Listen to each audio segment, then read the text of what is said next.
Hey guys, Wormeck here, bringing you another look into the Wormhole.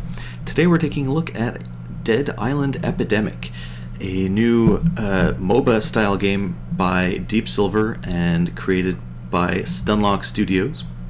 Stunlock is a company that I've never heard of before. They've only done one game that's released. They have a game called Bloodline Champions, which is on Steam apparently, and they have another title called Project O, which is apparently on hold according to their website. So they don't really have much of a pedigree, so there hasn't been much from them in the past.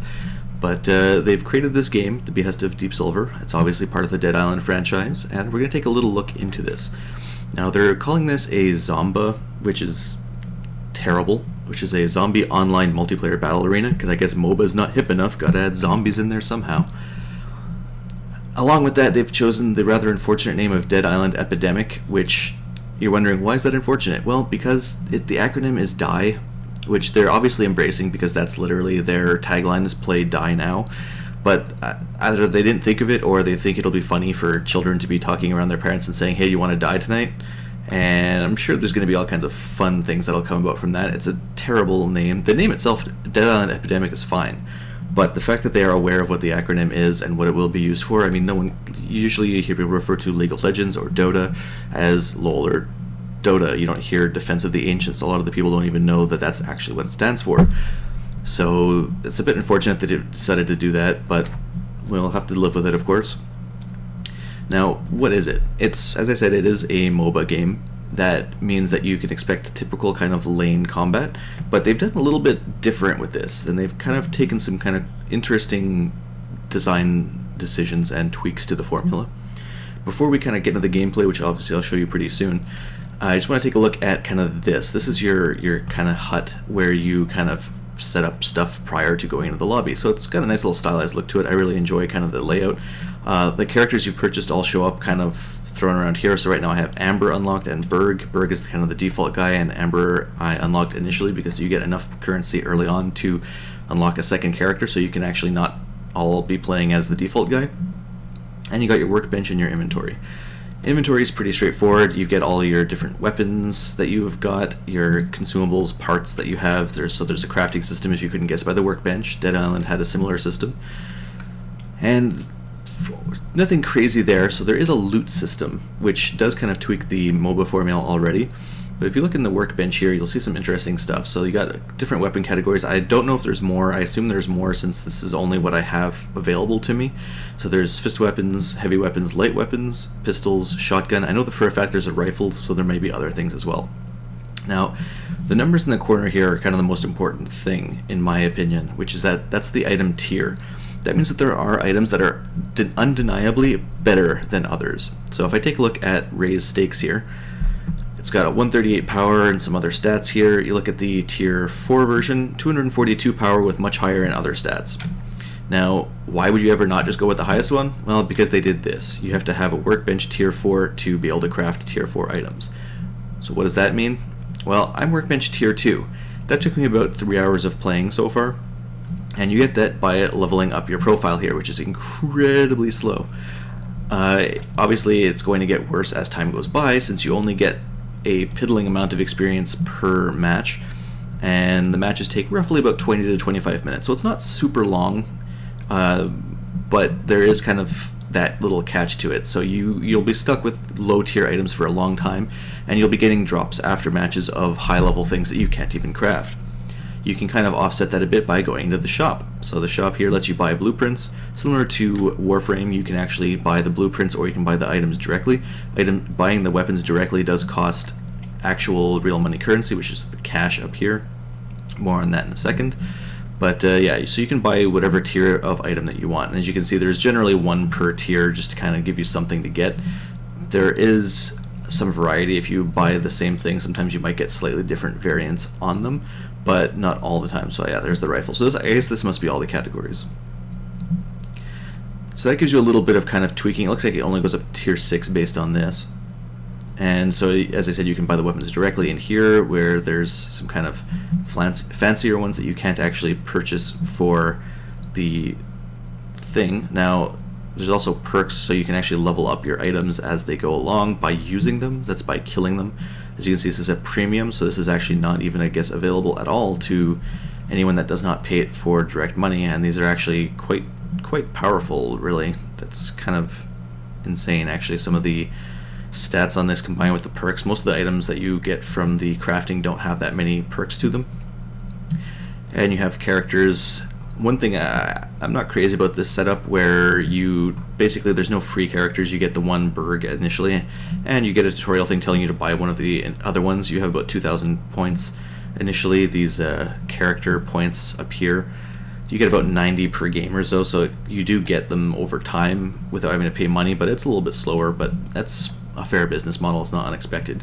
What I'm not crazy about is the fact that you have the same character repeated throughout the tiers. So for example, I purchased Amber, who is a starter character, a healer, and a support. So she's got like a stab thing, she's got a heal potion, she's got a smoke screen that damages enemies and reduces damage, and she can force enemies to attack their allies. Then you have Armored Amber, who's a support, healer, and tamer. So right away, there's a little bit of a difference. None of the abilities are actually the same. She actually has a zombie pet that she gets. She has a heal, which heals allies in an area for less. She's got a shot that makes an enemy flee in terror, and she's got a damage buff.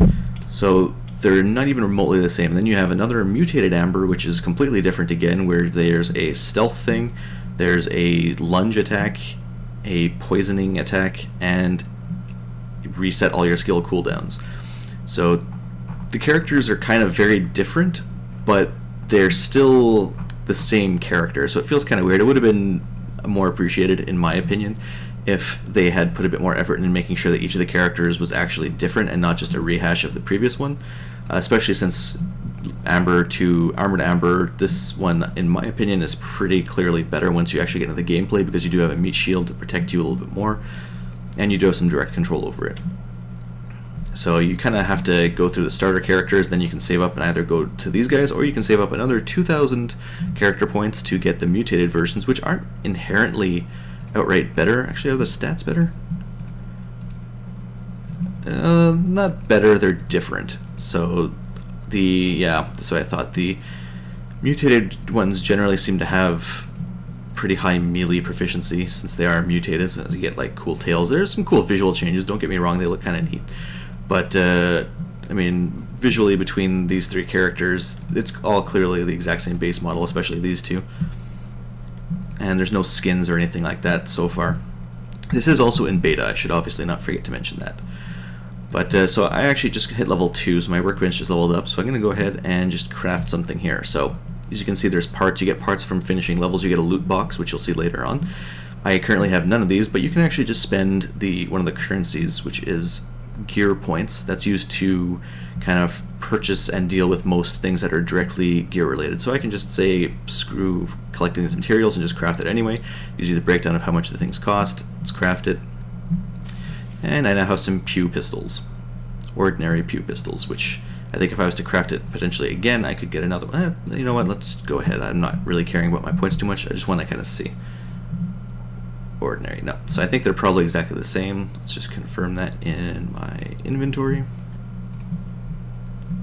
To my pistols. Yeah, okay, so they're exactly the same, so there's not really any reason to craft multiple versions, so I'm just going to sell this back. Obviously I had a major loss, which is fine. That's how this type of thing usually works. But my tier 2 pistols are pretty much directly better than the tier 1 versions. So I'm going to equip that. I've mostly been playing Amber because obviously I unlocked her, so I kind of have a preference to that. That's melee weapons. Ranged weapons. Now, you get a couple different slots for things. As you can see here, there's consumables that are on your 1, 2, and 3 key. Your abilities are by default on Q, E, R, and F, which I'm perfectly fine with. You do use WASD to move. So you get these bandages that are consumable. You get quite a lot of them, so it's not really too scarce, especially the basic ones. You have slots for your basic items. You have your stats, some little lore, and then you have your level tree. So there's not really, this kind of is misleading because it looks like there's a talent tree. There's not. It's just a straight progression system of higher levels equals better. That does also affect what gear you can get at certain points, like level 6 you can use tier 3, I assume tier 12, and every so often. So it looks like every 6 levels you get another slot of, or another tier access, which is fine. You start it with 1 and 2, but you can't make level 2 items until later on. You do get these little kind of passive bonuses. There's not really a selection between them. You just get them all if you're high enough level, so there's not really any reason to look at that. I think that's pretty much it. So a quick overview of the currencies. You have the gear points, as I said. You can buy any of the other currencies for cash. Cash is a real money thing, so right here you can get, currently, again, these prices are subject to change, so they're kind of weird prices. $5.29 US gets you 11,500 cash, and you can use that to buy other things. Character points let you unlock characters. You cannot buy Unbind XP. This is essentially bonus XP that you get from doing regular gameplay, and then you can use that to boost up an item. So you can save this up, and if you get a new weapon, you can dump your extra XP into that, make sure that you get a little bit of extra kind of levels to get you started.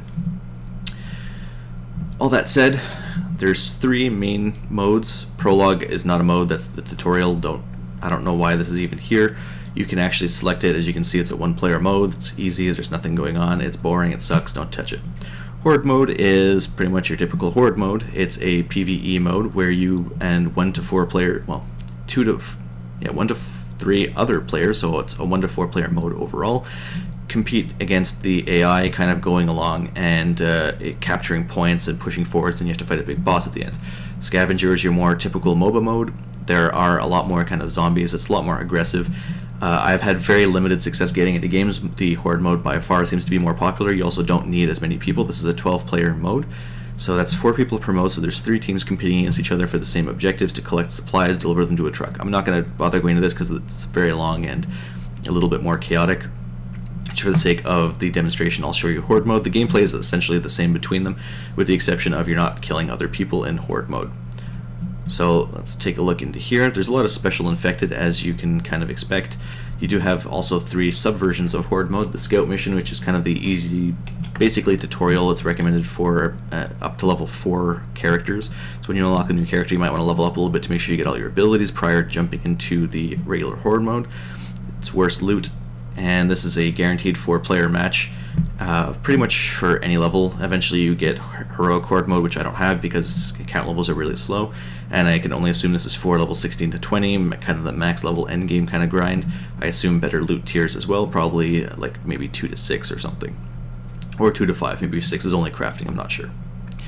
So let's jump into a Horde mode lobby. There it's a little bit more chaotic, so you can see your loadout again here, so you get all your different abilities, and I can boost. Can I boost my? Is this the character? Yeah, okay. You can boost the character from here.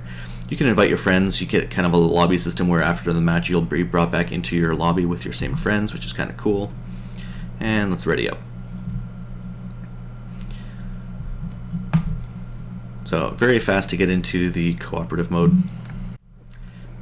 Alright, sorry about that. So the game switches to a separate window, which I didn't realize prior, so it actually messed up the recording a little bit. So it starts out, you start out with 1 point, so let's quickly just grab the heal. I find that heal is pretty good early on. This guy is pretty much not really too correct. I've done this with 3 people and it was all just this guy and me, so it's not too bad. You can hit C to swap between your pistol, your melee and ranged. So you have light attacks, and then when you have the little bar, it will start filling up here. As you see, it's red, goes to white, and you can fill it up, and you can right click to do a large charge attack, which does a lot of damage and varies depending on the weapon that you currently have active. So this mode, you start out kind of just beating down some barricades while zombies attack you. Generally you want to try and get the walls down as fast as possible because the zombies will never stop spawning. And you're kind of competing against the clock. You get better rewards if you have completed it in a faster time. I'm just going to throw out a heal there.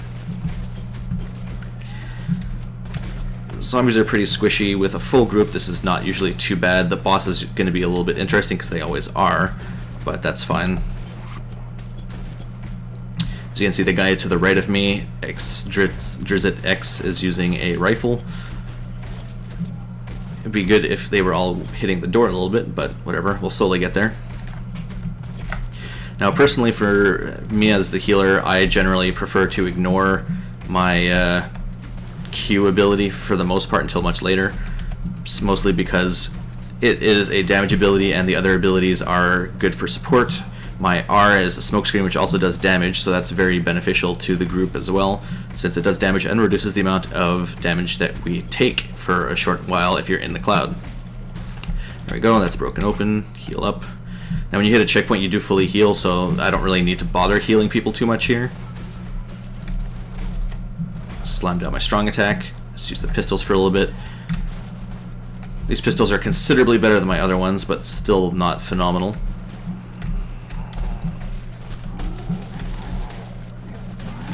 And you can kind of circle strafe. The nice thing about the pistols is you don't get slowed down as much. Some weapon types you slow down. It's a little flag, so hit X to start capturing it. Once this fills up, the actual wave defense portion will begin. I usually max my heal and smokescreen as priority, getting pheromones when I can. I don't really like pheromones. It's got a really long cooldown for a really short duration. I don't think it's very good, but it's a couple times where it's nice, especially on the bosses. If you're getting overwhelmed, you can make the enemies kind of go nuts on themselves for a little bit, especially if there's a named infected that you do that to. Save them a little. And we basically have to kill a set number of zombies until the next wave begins, and then you rinse and repeat for a couple of waves, and you move on to the next point. So it's pretty straightforward. Your weapons level up as you use them, so as I'm killing with this weapon, it will actually be getting better. Nothing kind of revolutionary about that. The inventory screen actually mentions that you can use that screen to repair items. I don't know what it's referring to. As far as I can tell, there's no durability system, even though it mentions it. I assume that's something they want to implement later on, but so far I haven't seen it. You have space also as like a little dodge roll, and you just kind of go at it like this. As you can see over on the right side, you do have a little map that obviously is a little bit more beneficial in something like the the competitive mode, since you need to be a bit more aware of what's going on. As I'm killing things, you're probably seeing little XP numbers pop up over my head sometimes. That actually is not the only XP. You don't only get experience from your own kills or from last hits or anything like that. You all share XP, but the person that gets the kill gets a little bit more. So if you're kind of carrying your team doing all the damage, you'll probably end up getting slightly higher level, but it's not really enough to really write home about unless you are getting all of the kills, which is not really a feasible model. There's not really a system where you can do carries or anything like that in this game. I hate these guys. If you've played Left 4 Dead, most of the special infected will be very familiar. That's essentially a smoker. There's the boomer that you saw earlier. This guy is kind of like the hunter. He just jumps on you and will pin you down. And there's a charger. You pretty much have most of the typical kind of Left 4 Dead characters, which is kind of boring, but that's also most of what they have in Dead Island as a whole, so there's not really a lot of creativity in terms of the enemy types. The bosses in this mode are all just very big, stronger versions of the normal enemies. However, they do get a lot of special attacks and some more interesting things about them. So they become a little bit more like a WoW raid boss type thing. And you have this guy as an elite floater, so he also has some slight variation in his abilities to kind of spice things up a little bit more. More healing. There's not really a point to healing there, since we're just going to go through this wall and get full health at the checkpoint. Dying really doesn't seem to have much of a penalty. I'm not entirely sure why. Well, I guess because it's a MOBA, so generally in a MOBA you just kind of wait for a respawn. Here you can revive your allies, which is nice, and if everyone goes down you just respawn at the last checkpoint and the enemies don't recover their HP. The bosses will recover a little bit, but not like so much that it's really a problem. So it's very much a viable strategy to kind of die repeatedly until you have killed all the enemies. Here I can't do anything until my teammates help me, which of course they're not going to do. Initiate my smoke bomb. And bust down this barrier. So we're already more than halfway through the level at this point, or about halfway I guess. We've completed one of the two barricades, and now we have to defend to this point to capture it, and then we have the boss to kill, and we are out of here. Capture this flag. So it's a pretty enjoyable game. I've been having a lot of fun with it so far. It's not anything crazy revolutionary, but the model, in terms of the free model that they have going on, it seems alright. It would be nice if the crafting wasn't quite so restricted, but That's kind of the way they've decided to go for it. The characters seem to come relatively fast, I guess. As I said, I've only played about 3 hours and I've already almost been able to afford another character. Now keep in mind that I did have some extra leftover points from the initial tutorial that I didn't spend, so I'm not sure how long it'll take to unlock another character that's not a starter character from scratch. I think I still had like 1,000 points to begin with, so I've gained about 2,000 character points in about 2.5 to 3 hours of gameplay, which is not terrible. You seem to get a bit more from the PvP mode, but I find that those matches go quite a bit longer and are a little bit less enjoyable overall. I'm much more of a cooperative gameplay guy than a PvP, unless the game is really good for the PvP system that it uses, which in my opinion this one is not particularly, since there's direct kind of gear that's better than other people, and there's not really a whole lot of balancing. There is matchmaking. It'll try and match you against people of similar skill level, but that's not to say that they don't just have one weapon that is considerably higher level than everything that you have. If you've been upgrading evenly, you may actually find that you are in a pretty bad position and very outmatched, which kind of sucks a little bit. So you can actually get into situations where a weapon will just do so much damage that you will not really be able to handle it too much. I switched my pistols for a little bit because why not? Pistols are not very good. I think the shotgun is really much more of a viable weapon, along with maybe the rifle. Even though you get slowed down when you're attacking using them, you can kind of keep things going a little bit more actively, and things work out a little bit better. There's a little bit more knockback. The pistols, even the basic walkers, will just keep coming at you.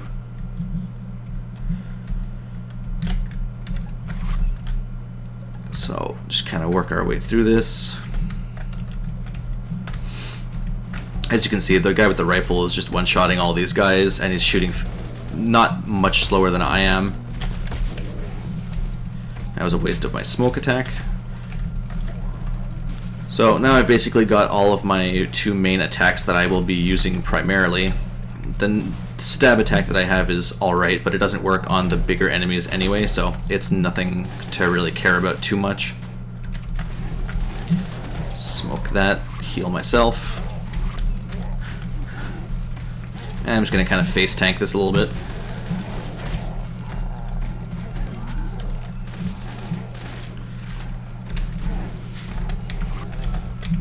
And just kind of take that like a boss. And then we go on to the boss. The boss itself these are considerably harder than the regular enemies. This is the only part that really generally provides much of a challenge. And we have the boss Ram. I hate this guy. It's just a really long fight. There is smart casting, but I'm not currently using it. No real reason for that. I just don't use it.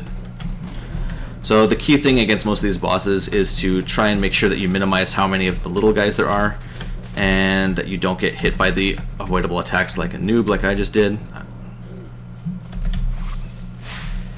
And you want to basically use your ranged attacks for the most part, which is a bit of a shame. There's a couple instances where you can get in melee hits, and they go down pretty quick against concentrated melee fire, but you want to make sure that you're not getting hit unnecessarily. So most of the time you're just kind of going along, building up your special attack, then firing it off at them, trying to make sure that you don't have too many of the little guys all around at once as well. This guy's got kind of the usual type of raid boss telegraph where you don't want to stand in the bad things. And if you dodge his charge attack, unlike that guy and unlike I did, it will actually stun the boss and he'll open up for some free melee attacks for a little while.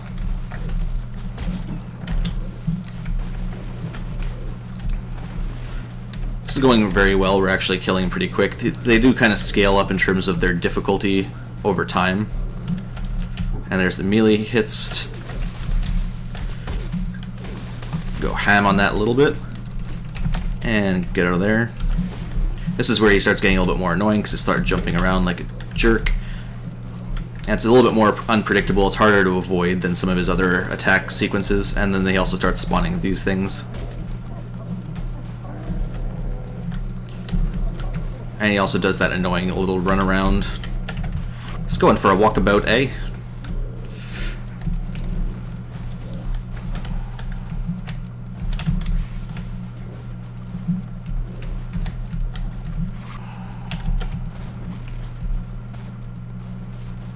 And try and stay close to him if possible to get some shots off. Keep the health going. Oh, darn. Oh, darn. Oh, darn. Level up my pheromones, even though I'm not going to use them most likely.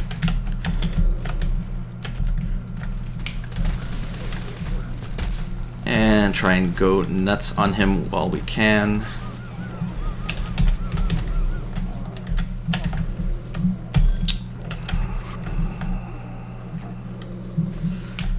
Let's see if I can get a revive off. No. Let's try again. It's unlikely to work, but oh, nope. Let's see, can I get a revive? Ah, stupid one little regular zombie. Come on, no, no, no. Ah! Ow.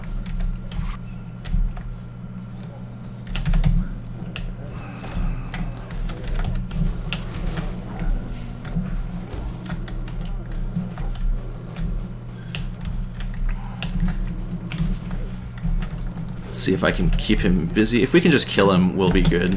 Ow.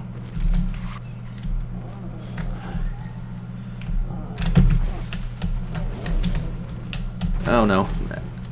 That was an unfortunate thing to do. If we can do a little bit more damage, we can get him down.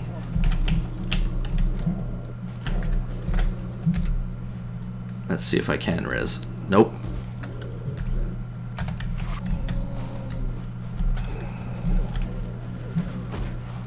Alright, so yeah, we just lost there. After a brief time, we'll be able to respawn. As you'll see, the boss doesn't come back with all of his health or anything like that. It almost feels cheap that you can do this, but it is what it is. Just gotta make sure you don't get hit by his jump in. There you go, so he's already pretty low.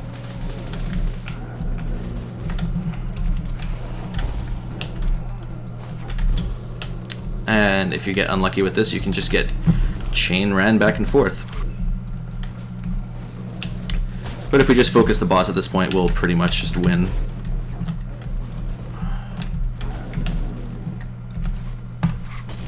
Oh, whoops.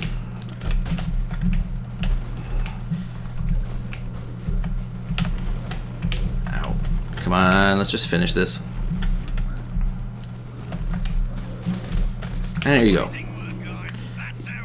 Easy enough. Would have been better if we hadn't died there, but there you have it. So there you go. You get the rating, you get the zombies killed, and then I'll go back to the other window, unfortunately, which will cause the recording to interrupt. But you get a loot bag. You get better loot depending on how fast you did, the time that you got it in, the overall kind of if you have a boost active or not. What medal you got, as well as the level that you achieved in the game. So it's fairly good overall, and the loot can have bandages, so consumable items. It can have crafting materials. You can get currencies. That's basically how you get the currency. It's a little bit random, and there's different tiers of things. You can actually get blueprints directly from there. I don't think you can get weapons directly, but you definitely can get the blueprints for free, which is kind of nice. And that's basically it. So that's it for our look at Dead Island Epidemic, and until next time, I will see you guys later. I'm still very impressed with the voice actors. For a title that doesn't seem like a particularly high budget title, Suda 51s normally aren't, it is